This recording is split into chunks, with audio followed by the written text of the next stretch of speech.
আসসালামু আলাইকুম। আমন্ত্রণ বাংলা ভিশন সংবাদে। আপনাদের সঙ্গে থাকছি সেলিনা তাওহিদ। শুরুতে জানিয়ে দিচ্ছি বিআরবি কেবল সংবাদ শিরোনাম। করোনায় আরও ৪৭ জনের মৃত্যু। প্রতারণা থেকে বাঁচতে বিদেশগামীদের আর্মি স্টেডিয়ামে টেস্টের আহ্বান। পৌঁছেছে চীনের ৬ লাখ টিকা। এসএসসি এইচএসসি পরীক্ষা অনিশ্চিত। করোনা না কমা পর্যন্ত খুলছে না শিক্ষা প্রতিষ্ঠান, জানিয়েছে মন্ত্রী। খালেদা জিয়ার জন্মদিন সংক্রান্ত নথিপত্র ৬০ দিনের মধ্যে দাখিলের নির্দেশ। বিভিন্ন তারিখের বিরুদ্ধে ব্যবস্থা নিতে কেন নিষ্ক্রিয়তা, প্রশ্ন হাইকোর্টের। কুষ্টিয়ায় স্ত্রী সন্তান সহ ৩ জনকে গুলি করে হত্যায় এসআই সৌম্যের গ্রেফতার। নেপথ্য রহস্য খুঁজছে পুলিশ।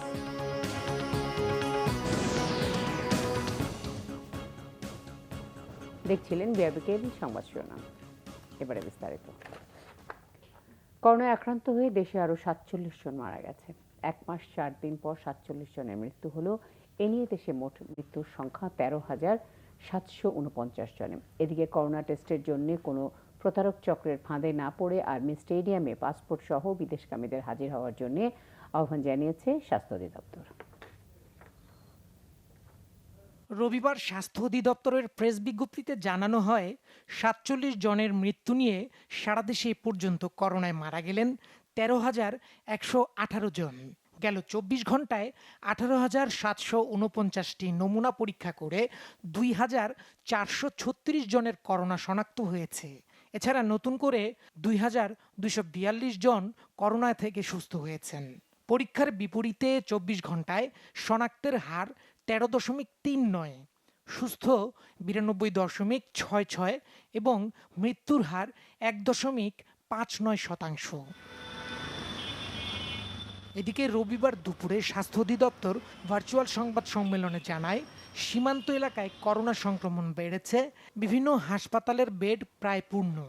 তবে আক্রান্তদের জন্য হাসপাতালগুলোতে পর্যাপ্ত অক্সিজেন সিলিন্ডার ও ওষুধ সরবরাহ রয়েছে। ঢাকা উত্তর সিটি কর্পোরেশনের নমুনা সংগ্রহের কেন্দ্র থেকে কিছু সংখ্যক দুষ্কৃতিকারীকে বিভিন্ন যোগসাজশের কারণে গ্রেফতার করা হয়েছে। বিদেশগামী যাত্রীদের কাছে আমাদের বিনীত অনুরোধ, আপনারা কোনো প্রতারক বা মন্দ লোকেদের কোনো কুপ্ররোচনায় আপনারা প্ররোচিত হবেন না। আপনারা বিধিবিধানের প্রতি অনুগত থেকে আমাদের আর্মি স্টেডিয়ামে যেখানে নমুনা সংগ্রহ করা হচ্ছে সেখানে পাসপোর্ট সহ উপস্থিত হবেন এবং সমস্ত আনুষ্ঠানিকতা শেষ করে আপনারা নমুনা প্রদান করবেন। দীপন দেওয়ান, বাংলা ভিশন, ঢাকা। চীন সরকারের দেয়া উপহারের ৬ লাখ ডোজ করোনা ভাইরাসের টিকা বাংলাদেশে পৌঁছেছে। বাংলাদেশ বিমান বাহিনীর দুটি C-130J পরিবহন বিমান নিয়ে রবিবার সকাল ১০টায় টিকা নিয়ে চীন থেকে রওনা করে। বিমান দুটি শাহজালাল আন্তর্জাতিক বিমানবন্দরে বঙ্গবন্ধু ঘাঁটিতে পৌঁছে বিকেল ৫:৩০টায় টিকাগুলো গ্রহণ করেন কোভিড-১৯ ব্যবস্থাপনা টাস্ক ফোর্স কমিটির সদস্য সচিব ডক্টর এম শামসুল ইসলাম। পরে তিনি সাংবাদিকদের জানান, এই টিকাগুলো মহাখালী ইপিআই সংরক্ষণাগারে রাখা হবে। এই টিকার সাথে বাংলাদেশ আওয়ামী লীগকে উপহার হিসেবে দেয়া চীন কমিউনিস্ট পার্টির বেশ কিছু সুরক্ষা সামগ্রী রয়েছে বলেও জানান এম শামসুল হক।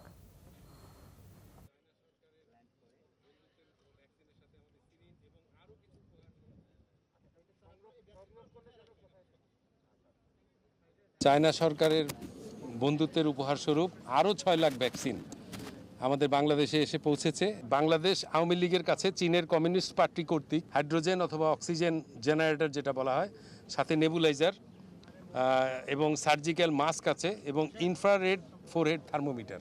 অগ্রাধিকারের তালিকায় এই মুহূর্তে মেডিকেলের শিক্ষার্থীরা আছে, তারপর নার্সিংয়ের শিক্ষার্থী, আইএসটি, ম্যাটস এরা আছেন। আর সেই সাথে আমরা ইতিমধ্যেই জনগণের জন্যও তো এই টিকা, কারণ ওদের তো এত সংখ্যা এত বেশি না, তারপরে আমাদের বিশ্ববিদ্যালয়ের ছাত্রদের কথা চিন্তা করা হচ্ছে। করোনা সংক্রমণের ভয়াবহতা রুখতে রাজশাহী মহানগরীতে চলছে 7 দিনের লকডাউন। খুলনা, যশোর, কুষ্টিয়া সহ দেশের বিভিন্ন জায়গায় চলছে কঠোর বিধিনিষেধ। রাজশাহীতে 7 দিনের লকডাউনের দ্বিতীয় দিনে নগরীর বিভিন্ন সড়ক, মোড় ও রাজশাহীর প্রবেশদ্বারগুলোতে শক্ত অবস্থানে আছে আইনশৃঙ্খলা বাহিনী। এদিকে রাজশাহী মেডিকেল কলেজ হাসপাতালে একদিনে আরও 13 জনের মৃত্যু হয়েছে। সীমান্ত জেলা কুষ্টিয়া পৌর এলাকায় 7 দিনের কঠোর বিধিনিষেধের দ্বিতীয় দিনে বন্ধ রয়েছে সকল ধরনের যান চলাচল। পাশাপাশি ব্যবসা প্রতিষ্ঠান, শপিং মল, দোকান, রেস্টুরেন্টও বন্ধ। খুলনায় শুরু হয়েছে কঠোর বিধিনিষেধ। বিকেল 5টার পর থেকে বন্ধ থাকবে দোকানপাট। সাতক্ষীরায় সংক্রমণের লাগাম টানতে শহরের বিভিন্ন পয়েন্টে পুলিশের চেকপোস্ট বসিয়ে চলাচল নিয়ন্ত্রণ করা হচ্ছে। নাটোরে বিশেষ লকডাউনের 5ম দিনও কঠোর বিধিনিষেধ জারি রয়েছে। যশোর ও অভয়নগর পৌরসভাও বিধিনিষেধের আওতায় রয়েছে। সাতক্ষীরা দ্বিতীয় সপ্তাহে লকডাউনে ঊর্ধ্বমুখী করোনার সংক্রমণ। এরপর সচেতনতা নেই সাধারণ মানুষের মধ্যে। চিকিৎসক, নার্স ও বেড সংকটে নাকাল রোগীরা হাসপাতালের মেঝেতে ঠাঁই হয়েছে অনেকের। সংক্রমণ ঠেকাতে র্যাপিড অ্যান্টিজেন টেস্টের দাবি সচেতনদের। করোনায় সীমান্ত জেলা সাতক্ষীরার অবস্থা বেশ উদ্বেগজনক। শনাক্তের হার সর্বোচ্চ 64%। সংক্রমণের এমন ঊর্ধ্বগতিতে সংকট দেখা দিয়েছে corona dedicated Satkhira medical college হাসপাতালে। বেড না থাকায় বাধ্য হয়ে রোগীদের থাকতে হচ্ছে মেঝেতে। চাপ সামাল দিতে সদর হাসপাতালেও খোলা হয়েছে করোনা ইউনিট। রয়েছে চিকিৎসক ও নার্স সংকট। প্রচুর হারে করোনা রোগী বেড়ে গেছে এবং সেই সাথে সাতক্ষীরা সদর হাসপাতালে অসংখ্য রোগীর চাপ। র্যাপিড অ্যান্টিজেন টেস্টের ব্যবস্থা দ্রুততার সাথে করা উচিত। এখনো পর্যন্ত ফ্লোরে রুগী আছে, আর কিছু তো রুগী তো চলে যাচ্ছে, মানে বেড পাচ্ছে না, বিধায় অক্সিজেনের সমস্যা। পর্যাপ্ত লোকবল ও টেস্টের সরঞ্জাম না থাকায় এই টেস্ট করা হচ্ছে না। চাপ বেশি, এই জন্য না পাওয়া যাচ্ছে না, আমাদের চিকিৎসা ভালো হচ্ছে না। সদর হসপিটালে আরও যদি সিস্টার হতো তাহলে আমাদের একটু কষ্ট কম হতো। রুগী বাড়ার কারণে বেড এরকম 200 মতন প্লাসে আছে, তারপরে আগে অনেক রুগী ফ্লোরেও থাকে। পরিস্থিতি নিয়ন্ত্রণে ব্যাপক হারে টেস্টের মাধ্যমে করোনা শনাক্তের দাবি সচেতন মহলের। সাতক্ষীরা সহ সীমান্তবর্তী যে জেলাগুলো আছে, আমরা প্রত্যেকটা জেলায় চরম হুমকির মুখে। শুধু তাই না, আজ আমরা এই হুমকি যদি সামাল দিতে না পারি, সারা দেশ হুমকির মুখে পড়ে যাবে। হাসপাতালে বেড ও জনবল বাড়ানো এবং র্যাপিড টেস্ট শুরু হয়েছে বলে জানিয়েছেন সিভিল সার্জন। আমাদের যে এখানে পিসিআর মেশিনটা আছে, এটা সর্বোচ্চ 2টা দান দিলে 185টার মতো স্যাম্পল তারা করতে পারে। অনেক ক্ষেত্রেই তারা সেই 185টা স্যাম্পেলই করছে। তার পাশাপাশি সহজেই টেস্ট করা যায় র্যাপিড টেস্ট কিট অ্যান্টিজেন যেটা আছে, সেটা দিয়ে আমরা আসলে করোনা টেস্টের উদ্যোগ কিছু নিয়েছি। জেলায় এখন পর্যন্ত করোনায় 52 জন এবং এর উপসর্গ নিয়ে মারা গেছেন 244 জন। Bangla vision news desk. Corona পরিস্থিতির উন্নতি না হওয়া পর্যন্ত এসএসসি, এইচএসসি পরীক্ষা কিংবা শিক্ষা প্রতিষ্ঠান খোলা হচ্ছে না বলে জানিয়েছেন শিক্ষামন্ত্রী ডক্টর দীপুমনি। তবে পরীক্ষা হবে কিনা সে বিষয়ে চিন্তা না করে প্রস্তুতি চালিয়ে যেতে শিক্ষার্থীদের পরামর্শ দিয়েছেন তিনি। শিক্ষামন্ত্রী বলেন, সরকার বিকল্প চিন্তাও করছে। 1 বছর পরীক্ষা না দিলে তেমন বড় কোনো ক্ষতি হয়ে যাবে না বলেও মন্তব্য করেন তিনি। বলেন, শিক্ষার্থীদের ক্ষতি হতে পারে এমন কোনো সিদ্ধান্ত সরকার নেবে না। প্রধানমন্ত্রী শেখ হাসিনার কারামুক্তি দিবস উপলক্ষে আলোচনা শেষে সাংবাদিকদের এইসব তথ্য জানান ডক্টর দীপুমনি।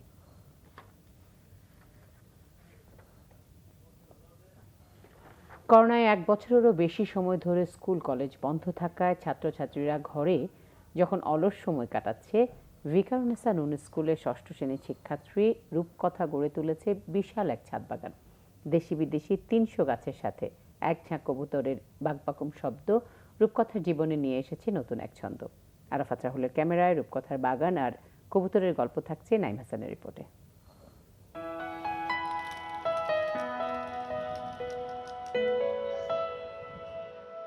নাম তার রূপকথা। রাজধানীর ভিকারুন্নেসা নূন স্কুলের 6ষ্ঠ শ্রেণীর ছাত্রী। 2020 সালের 17ই মার্চ সব শিক্ষা প্রতিষ্ঠান বন্ধ হয়ে যাবার পর আর সব শিক্ষার্থীর মতো 4 দেয়ালে বন্দী হয়ে গেছে রূপকথার জীবনও। এর মধ্যে স্কুলে নিয়মে চলছে তার অনলাইন ক্লাস ও পরীক্ষা। পড়াশোনার ফাঁকে বন্ধুরা যখন নানাভাবে সময় কাটাচ্ছে, রূপকথার মাথায় তখন সৃষ্টিশীল কিছু করার ভাবনা। সে তার স্বপ্ন বুনতে শুরু করে বাসার ছাদে। নানাভাবে দেশি বিদেশি বিরল সব ফুলের গাছ জোগাড় করে যোগ করতে থাকে তার বাগানে। গত এপ্রিলে শুরু করা ছোট্ট সেই বাগান এখন মন জুড়িয়ে যাবার মতো এক দৃশ্যে পরিণত হয়েছে। যে কয়েকটা হাতের কাছে গাছ ছিল, ওই কয়েকটা দিয়ে শুরু করি, আর তারপর লাগাতে লাগাতে এখন 300-এরও বেশি গাছ আছে। আর এখন ছাদে আসলেও ভাল লাগে। স্কুলে না যেতে পারলেও তো তাও গাছ তো দেখতে পাচ্ছি, অক্সিজেন নিতে পারছি। গত বছরের শেষের দিকে বাগানের পাশাপাশি নতুন কিছু করার চিন্তা মাথায় আসে রূপকথার। মাকে জানালো কবুতর পুষতে চায় সে। একমাত্র মেয়ের আবদার মেটাতে আয়োজন শুরু করলেন মা। শুরুটা 6টি কবুতর দিয়ে, 6 মাসে তা গিয়ে দাঁড়িয়েছে 25টি কবুতরে। কবুতর হচ্ছে শান্তির প্রতীক। আমি সেজন্য চিন্তা করলাম যে কবুতর যদি বাসায় আনি তো ফ্ল্যাটের তো শান্তি অবশ্যই আসবে, করোনাও চলে যাবে, কোনো ধরনের বিপদ থাকবে না। এই জন্যই আসলে কবুতরটা আনি। তারপর আস্তে আস্তে শিখলাম যে কীভাবে পালতে হয়। আর এখন এটা অনেকগুলি বাচ্চা হওয়ার পর এখন প্রায় 25টার মতো আছে। একজন শিশু অক্সিজেন সৃষ্টি করার কথা এই করোনাকালীন সময়ে চিন্তা করেছে। একজন মা এবং একজন শিক্ষক হিসাবে আমি আসলে গর্ববোধ করি আর মনে করি এভাবেই যদি এক একটি ফ্ল্যাটে এক একটি রূপকথার জন্ম হয় তাহলে তো পুরো বাংলাদেশ সবুজে পরিণত হবে। অনলাইনে ক্লাস শেষে রূপকথা ছুটে যায় তার প্রিয় ছাদ বাগানে। কবুতর আর গাছ নিয়ে ব্যস্ত হয়ে পড়ে সে। রূপকথারই গল্প অনেকটা রূপকথারই মতো। করোনায় স্কুল কলেজ বন্ধ থাকায় ছাত্রছাত্রীরা একটু বিনোদনের জন্য বেছে নিচ্ছে মোবাইল বা কম্পিউটার গেমস বা অন্য কিছু। তখন 12 বছর বয়সী রূপকথা একটু অক্সিজেন আর শান্তির খোঁজে বেছে নিয়েছে সবুজের সমারোহ এই ছাদ বাগান এবং কবুতর লালন। তারই গল্পে সবার জন্য একটা বার্তা রয়েছে। পরিস্থিতি যাই হোক, চাইলে যে কোনো কিছু ইতিবাচক করা সম্ভব। এই গল্প থেকে অনুপ্রাণিত হতে পারে স্কুলগামী শিক্ষার্থীরা, তবে তার জন্য প্রয়োজন পরিবারের support. Naim Hasan, Bangla vision, Dhaka. BNP chairperson Begum Khaleda জিয়ার জন্মদিন সংক্রান্ত সব ধরনের নথি 60 দিনের মধ্যে আদালতে দাখিলের নির্দেশ দিয়েছে হাইকোর্ট।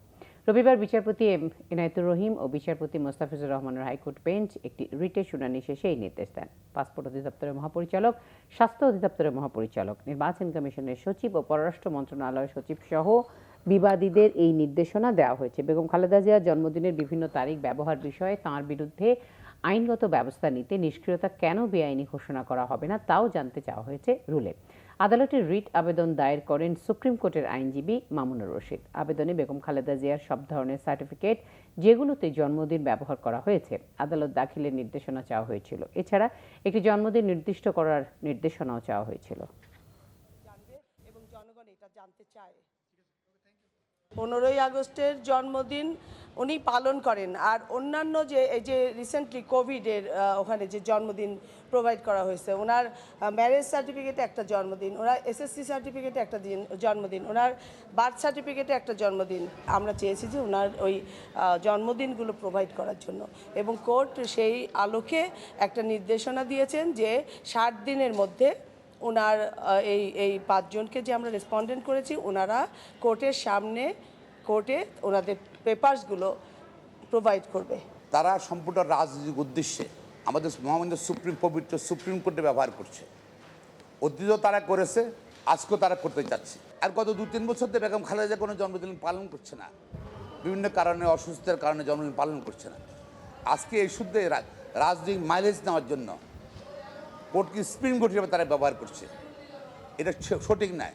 আমাদের পবিত্র সুপ্রিম কোর্টের পবিত্র অঙ্গন দূষিত হবে এই ধরনের রাজনৈতিক মামলা যদি আদালতে গ্রহণ করে। নবনিযুক্ত বিমান বাহিনী প্রধান শেখ আব্দুল হান্নানকে এয়ার মার্শালের র্যাঙ্ক ব্যাচ পড়ানো হয়েছে।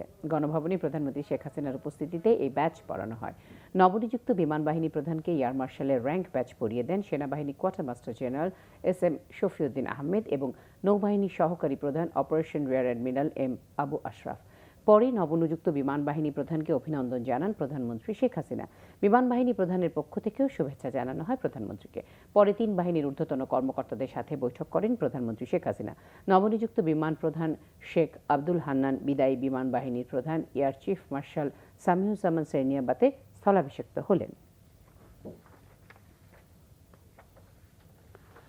কুষ্টিয়ায় স্ত্রী ও ছেলে সহ 3 জনকে গুলি করে হত্যা করেছে পুলিশের এক সাব ইন্সপেক্টর। শহরের কাস্টমস মোড়ে সকালে প্রকাশ্যে তাদের গুলি করে হত্যা করা হয়। এই ঘটনায় হামলাকারী খুলনার ফুলতলা থানার কর্মরত ASI সৌমেন কুমারকে আটক করেছে পুলিশ। প্রাথমিকভাবে ধারণা করা হচ্ছে ডিভোর্সি আসমা, সৌমেন ও শাকিলের মধ্যে ত্রিমুখী কোনো সম্পর্কের দ্বন্দ্বে এই হত্যাকাণ্ড হতে পারে। বিষয়টি তদন্ত চলছে। কুষ্টিয়া শহরের কাস্টমস মোড়ে রবিবার সকালে প্রকাশ্যে নিজ স্ত্রী ও শিশুসহ 3 জনকে গুলি করে হত্যার অভিযোগ উঠেছে পুলিশের ASI সৌমেনের বিরুদ্ধে। ডাক্তার আজাদুর রহমানের 4 তলা ভবনের নিচতলায় মার্কেটের মধ্যে এই হত্যাকাণ্ড ঘটে। স্থানীয়রা জানায় কুষ্টিয়া ঝিনাইদহ মহাসড়কের কাস্টমস মোড়ে 3 তলা একটি ভবনের সামনে এক নারী শিশু ছেলেকে নিয়ে দাঁড়িয়েছিলেন। এ সময় সেখানে এক পুরুষও ছিলেন। হঠাৎ এক ব্যক্তি প্রথমে নারীর মাথায়, এরপর পাশে থাকা পুরুষের মাথায় গুলি করে। ভয়ে শিশু ছেলেটি দৌড়ে পালাতে গেলে তাকেও ধরে মাথায় গুলি করা হয়। আশপাশের লোকজন ঘাতক ব্যক্তিকে ধরতে গেলে তিনি দৌড়ে 3 তলা ভবনের ভেতরে ঢুকে পড়েন। পরে পুলিশ ঘটনাস্থলে গিয়ে অস্ত্রধারীকে হেফাজতে নেয়। আমরা মনে করেছি হয়তো এমনি পটকা মটকা ফুটলো, ফোটাবার থেকে পরপর আর 2-3টে ফুটলো, ফোটার পরে ধরে কাছে এসে দেখে বাচ্চা একটা পড়ে আছে, বাচ্চা উপরে পড়ে আছে, বাচ্চার গায়ে লাগছে, মাথায় লাগছে, ভিতরে একজন পিস্তল ধরে ওখানে ফায়ার করছে। তখন আমরা তো কাছে কেউ যেতে পারি, তখন জনগণ চারিদিক থেকে ঘিরে ধরেছে, পুলিশের সামনে ফায়ার করেছে।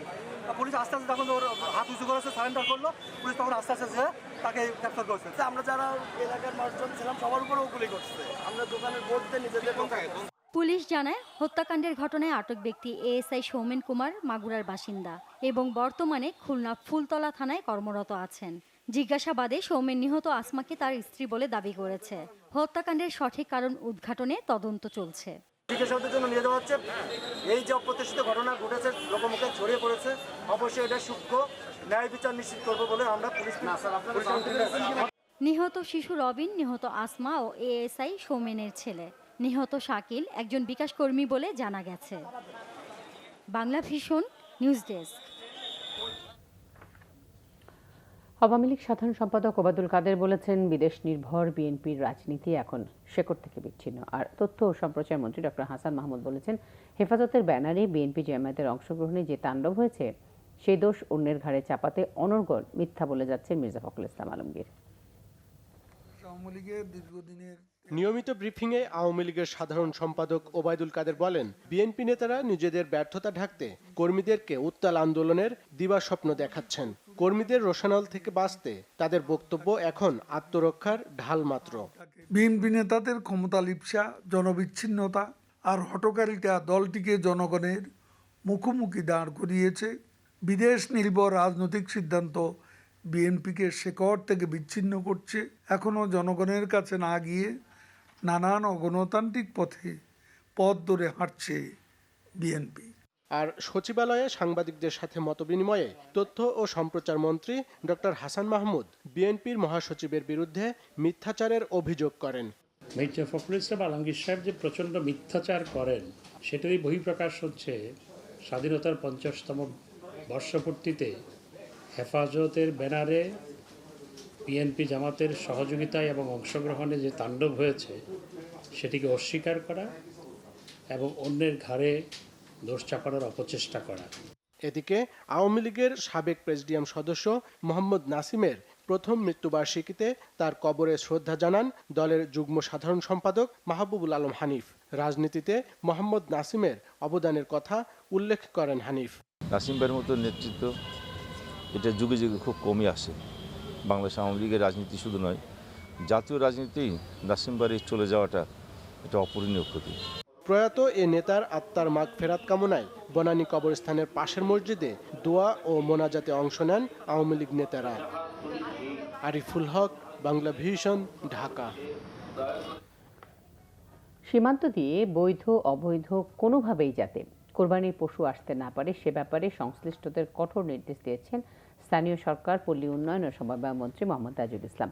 একই সাথে সড়ক ও রেল লাইনে পশুর হাট না বসাতে কঠোর হতে বলেছেন তিনি। পবিত্র ঈদুল আজহা উপলক্ষে কোরবানির পশুর হাট ব্যবস্থাপনা ও পশুর বর্জ্য অপসারণ নিয়ে ভার্চুয়ালি প্রস্তুতি পর্যালোচনা সভায় মন্ত্রী এসব নির্দেশনা দেন।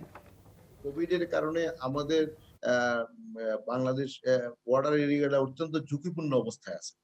তো সেই ঝুঁকিপূর্ণ অবস্থাটাকে আরো যাতে নাকি কোন রকম বেগবান না করে, সেজন্য আমাদের বর্ডার এলাকাগুলোতে যাতে কি বৈধ অবৈধ কোনোভাবে গরু লেনদেন করা এবং মানুষের আসা যাওয়া করার ব্যাপারে সতর্কতামূলক একটা কড়া ব্যবস্থা নেওয়ার জন্য আমি সংশ্লিষ্ট সবাইকে অনুরোধ করছি। রোড অ্যান্ড হাইওয়েজের তাদের রাস্তার উপরে যে পশু হাট বসানো হয়, এটাকে আমাদেরকে অবশ্যই বন্ধ করতে হবে।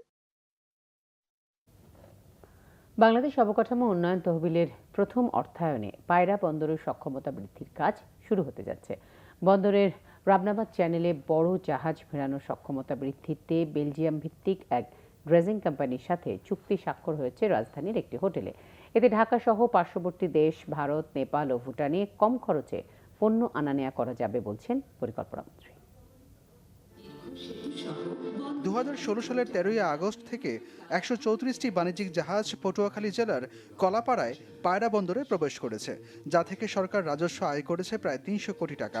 এর সক্ষমতা বৃদ্ধি করে আরও বড় জাহাজ ভিড়ানোর জন্য রোববার বেলজিয়াম ভিত্তিক ড্রেজিং কোম্পানি জান্ডে নুলের সঙ্গে একটি চুক্তি স্বাক্ষর করেছে পায়রা বন্দর কর্তৃপক্ষ। এই ড্রেজিংয়ে অর্থায়ন হবে গত 15ই মার্চ উদ্বোধন হওয়া বাংলাদেশ অবকাঠামো উন্নয়ন তহবিল থেকে। বাংলাদেশের যে অবকাঠামো উন্নয়ন যে তহবিল, সেই তহবিলের প্রথম যে অংশীদার হিসাবে নৌ পরিবহন মন্ত্রণালয়কে যে তিনি নির্বাচন করেছেন, সেজন্য আমি কৃতজ্ঞতা জানাই। যেই ক্যাপিটাল ড্রেজিংয়ে আমরা উপস্থিত হয়েছি, এটা সম্পন্ন হলে আমরা আরেকটি বন্দর আমরা পেতে যাচ্ছি। কাজী বাংলাদেশের এই নৌ পরিবহন মন্ত্রণালয়ের বিস্তৃতি আরও বাড়ছে এবং এই মন্ত্রণালয়ের সঙ্গে শুধু বাংলাদেশ নয়, এই কার্যক্রমগুলোর মধ্য দিয়ে আমরা যে আঞ্চলিক যে যোগাযোগ, সেটাও কিন্তু আমরা যুক্ত হয়ে যাব। কানেক্টিভিটি আমাদের আরও বেড়ে যাবে, ব্যবসা বাণিজ্যের প্রসার ঘটবে। চলমান ড্রেজিংয়ে রাবনাবাদ চ্যানেলের গভীরতা 6.3 মিটার বজায় রাখা হচ্ছে। ক্যাপিটাল ড্রেজিং কাজ সম্পাদন হলে 75 কিলোমিটার দীর্ঘ চ্যানেলের গভীরতা 10.5 মিটারে উন্নীত করা হবে। ফলে বন্দরে 40,000 টনের কার্গোবাহী এবং 3,000 TEU বিশিষ্ট জাহাজ বন্দরে সরাসরি ভিড়তে সক্ষম হবে। প্রকল্পটি বাস্তবায়নের জন্য ব্যয় হবে 4,950 কোটি টাকা। স্বপ্ন আমাদের মাতৃভূমির জন্য, এই নদীমাতৃক বাংলাদেশের জন্য আরেক কদম আমরা এগিয়ে যাচ্ছি আজকের এই কর্মসূচির উদ্বোধনের মাধ্যমে। মানসিক জগতে আমাদের কিছু পরিবর্তনের প্রয়োজন আছে। আমাদেরকে পূব দিকে তাকাতে হবে, আমাদের দক্ষিণ দিকে তাকাতে হবে, যেখানে আমাদের পুকুর, ডুবা, জলাশয়, আমাদের পিতৃপুরুষের জলাশয়, বে অফ বেঙ্গল যেটাকে ইংরেজরা বলে, বঙ্গোপসাগর আছে, সেই দিকে আমাদের বেরোবার পথ পৃথিবীতে, মহাসমুদ্রের পথে, এই দিকে তাকাতে হবে। নিজস্ব অর্থায়নে ড্রেজিং হলে 53% অর্থ সাশ্রয় হবে বলে দাবি করছে পায়রা বন্দর কর্তৃপক্ষ। নাইম হাসান, বাংলা ভিশন, ঢাকা। টিকটকের পর এবার লাইভ স্ট্রিমিং অ্যাপ বিগো লাইভ ও লাইকির মাধ্যমে কোটি কোটি টাকা পাচারের সন্ধান পেয়েছে পুলিশের অপরাধ তদন্ত বিভাগ সিআইডি। গত 3 বছরে দেশি বিদেশি একটি চক্র উঠতি বয়সীদের ফাঁদে ফেলে শত কোটি টাকা হাতিয়ে নেয় বলে জানান ডিআইজি জামিল আহমেদ। টাকা পাচারের ঘটনায় এক বিদেশি সহ 4 জনকে গ্রেফতার করেছে সিআইডি। টিকটকের পর এবার নতুন করে বিতর্কের জন্ম দিল লাইভ স্ট্রিমিং অ্যাপ বিগো লাইভ ও লাইকি। বিশেষ করে উঠতি বয়সী তরুণ তরুণী এসব অ্যাপের পাগল বললে ভুল হবে না। কিন্তু বিনোদনের আড়ালে এসব অ্যাপ ছড়াচ্ছে অশ্লীলতা, সাথে যোগ হয়েছে টাকা পাচার। এসব ঘটনায় অজ্ঞাতনামা এক বিদেশি ও 4 বাংলাদেশিকে গ্রেফতার করেছে সিআইডি। গোয়েন্দারা জানান, অশ্লীল অঙ্গভঙ্গির মাধ্যমে কয়েন সদৃশ ডায়মন্ড গিফট পায় তরুণীরা। ডায়মন্ড কয়েন বিন্সে রূপান্তরিত হতো আর 210 বিন্স $1 বিক্রি করা হয়। বিনোদনের আড়ালে যে বিভিন্ন অপরাধমূলক কর্মকাণ্ড সংগঠিত হচ্ছে, এটাই আমরা অনুসন্ধানে পেয়েছি। বিন্সগুলো একসময় ডলারে রূপান্তরিত হয়ে তার অ্যাকাউন্টে, বিভিন্ন ব্যাংকে তাদের অ্যাকাউন্ট আছে, সেখানে জমা হয়। এটা হিসাব নিকাশ করলে আনুমানিক 100 কোটি টাকার মতো হবে সবার অ্যাকাউন্টে। জি, এটা আপনার 3 বছরের মধ্যে। গ্রেফতারকৃত মোস্তফা সাইফ রেজা বিগো লাইভের বাংলাদেশি অ্যাডমিন। আরিফ হোসেন বাংলাদেশি মেয়েদের রিক্রুট করে বিগো লাইভে যুক্ত করত। নাজমুল হক ভার্চুয়াল মুদ্রা ডায়মন্ড বিক্রির অন্যতম বাংলাদেশি এজেন্ট। আর আসমাউল হোসনা সেজুতি বিগো লাইভের প্রধান অ্যাডমিন। অ্যাডমিনের দায়িত্বে যারা আছে তারা 1 লাখ টাকা বেতন পেয়ে থাকেন। আর যারা নাজমুল, তিনি 1,80,000 টাকা সর্বোচ্চ পেয়েছেন। তারা এটা হলো বেতনের অংশ। আর তারা যে ভিতরে যে কারুকাজ চালাচ্ছে, ওই যে ডায়মন্ড বিক্রি করছে, ডায়মন্ড আবার ওদের বিদেশি নাগরিকের কাছ থেকে কিনছে, এই যে টাকা আদান প্রদান হচ্ছে, এইখানে কোটি কোটি টাকা আদান প্রদান হচ্ছে। অপরাধের সাথে যুক্ত এইসব অ্যাপগুলোর নেতিবাচক কর্মকাণ্ডের বিষয়ে এরই মধ্যে বিটিআরসিকে চিঠি দিয়েছে সিআইডি। জিয়া খান, বাংলা ভিশন, ঢাকা। নির্বাচন করোনা সংক্রমণের একমাত্র মাধ্যম না বলে দাবি করেছেন প্রধান নির্বাচন commissioner K M Nurul Huda. সংক্রমণ পরিস্থিতি বিবেচনা করে মেয়াদ উত্তীর্ণ ইউনিয়ন পরিষদের নির্বাচন অনুষ্ঠিত হবে বলেও জানান তিনি। মাদারীপুরে সাংবাদিকদের প্রশ্নের জবাবে প্রধান নির্বাচন কমিশনার আরও বলেন, স্বাস্থ্য মন্ত্রণালয়ের নির্দেশনা মেনেই নির্বাচনের আয়োজন করা হয়েছে। আমি বলেছি যে করোনার জন্য স্বাস্থ্য মন্ত্রণালয় থেকে বিধিনিষেধ দিচ্ছে, সেখানে নির্বাচন আমরা করিনি। মাদারীপুর এবং বরিশাল স্বাস্থ্য মন্ত্রণালয় সেই প্রোগ্রামের মধ্যে নেই। যেটা আছে সেটা হলো রাজশাহী আছে, খুলনা আছে, তারপরে সাতক্ষীরা আছে, এই যে কতগুলো জেলা আছে স্পেসিফিক নামে বলা আছে, সেগুলোকে আমরা বাদ দিয়ে এখানে নির্বাচন করেছি। মানে নির্বাচনই করোনা সংক্রমণ সম্প্রসারণের মাধ্যম না, এটা আমি বিশ্বাস করি। টেকনাফের নাফ নদী থেকে শিশুসহ 3 রোহিঙ্গার মৃতদেহ উদ্ধার করেছে পুলিশ। দুপুরে টেকনাফের মৌলভীবাজার এলাকা সংলগ্ন নাফ নদীর তীর থেকে মৃতদেহগুলো উদ্ধার করা হয়।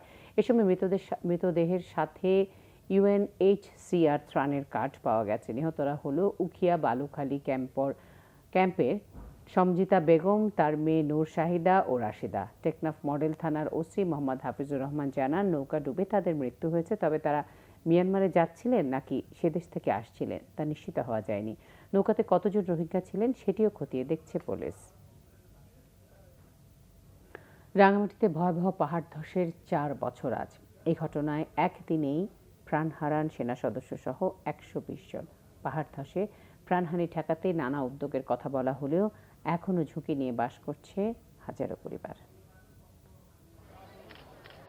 2017 সালের 13 জুন রাতে পাহাড় ধসে পড়ে রাঙামাটি শহরের ভেদভেদি, মনোতলা, রাঙাপানি, শিমুলতলি, মুসলিমপাড়া, লোকনাথ মন্দির এলাকা, সদর উপজেলার মগবান ও সাপছড়ি ইউনিয়ন সহ 5টি উপজেলার বিভিন্ন জায়গায়। চট্টগ্রাম রাঙামাটি সড়কের শালবন এলাকায় 100 মিটার রাস্তা ধসে বিলীন হয়ে যায়। কেটে গেছে 4 বছর। দুঃসহ স্মৃতি বয়ে বেড়াচ্ছে রাঙামাটির মানুষ। ভয়াল স্মৃতি নিয়ে এখনো আটকে ওঠেন নিহতদের স্বজনরা। 500 ফুট দূর থেকে খাইছে যে পাটা ভাঙি। আমার মা বাবা নাকি অনেক লোকেরা আগে বের করছে, পাশাপাশি লোকেরা বের করছে, ভাই দুটাকে তো বের করতে পারে নাই। একটা 25 বছরের ছেলে, একটা 28 বছরের ছেলে, কিছু করার নাই, জীবনে তো সব শেষ। বিগত 4টি বছর অতিবাহিত হওয়ার পরেও এখনো পর্যন্ত সঠিক কোনো সিদ্ধান্ত পাহাড় ধসের ব্যাপারে এখনো আসেনি। পাহাড় কেটে বাসাবাড়ি নির্মাণ করা, এই জিনিসটি আমাদের মূল ধ্বংসের পরিণতি বলে আমি মনে করি। বর্ষার মৌসুম আসলে আমরা ঝুঁকিপূর্ণ এলাকায় গিয়ে সাইনবোর্ড স্থাপন করি। পাশাপাশি হলো জনগণকে সচেতন করার জন্য আমরা বিভিন্ন প্রোগ্রাম হাতে নিয়ে থাকি। দিনটির কথা স্মরণ করে এবছরও ঝুঁকিপূর্ণদের সরিয়ে নিতে নেওয়া হয়েছে নানা উদ্যোগ। প্রাণহানি ঠেকাতে আগাম প্রস্তুতি নেওয়া হয়েছে বলে জানিয়েছেন পৌর মেয়র। সেই অভিজ্ঞতার আলোকে আমরাও পূর্ব প্রস্তুতি হিসেবে মোটামুটি অ্যানাউন্স করে জেলা প্রশাসক মহোদয় এবং আমরা জনপ্রতিনিধি যারা এবং বিভিন্ন এখানে আইন শৃঙ্খলা বাহিনী আছে, সমন্বয় করেই এই রাঙামাটি শহরে জনগণকে সচেতন করার চেষ্টা করি। সাইনবোর্ড দেওয়া হয়েছে এবং লিফলেট বিতরণ করা হয়েছে। টানা বর্ষায় পাহাড় ধসের শঙ্কায় এখনো আতঙ্কে রাঙামাটিবাসী। পুনর্বাসনের মাধ্যমে ঝুঁকিপূর্ণদের সরিয়ে নেয়ার দাবি তাদের। Bangla vision news desk. সংবাদ শেষ করছি। বিআরবি কেবল শিরোনামগুলো আরও একবার জানিয়ে। করোনায় আরও 47 জনের মৃত্যু। প্রতারণা থেকে বাঁচতে বিদেশগামীদের আর্মি স্টেডিয়ামে টেস্টের আহ্বান পৌঁছেছে চীনের 6 লাখ টিকা। এসএসসি এইচএসসি পরীক্ষা অনুষ্ঠিত, করোনা না কমা পর্যন্ত খুলছে না শিক্ষা প্রতিষ্ঠান, জানিয়েছেন মন্ত্রী। খালেদা জিয়ার জন্মদিন সংক্রান্ত নথিপত্র 60 দিনের মধ্যে দাখিলের নির্দেশ। বিভিন্ন তারিখের বিরুদ্ধে ব্যবস্থা নিতে কেন নিষ্ক্রিয়তা, প্রশ্ন হাইকোর্টের। কুষ্টিয়ায় স্ত্রী সন্তান সহ 3 জনকে গুলি করে হত্যায় এসআই সৌমেন গ্রেফতার, নেপথ্য রহস্য খুঁজছে পুলিশ।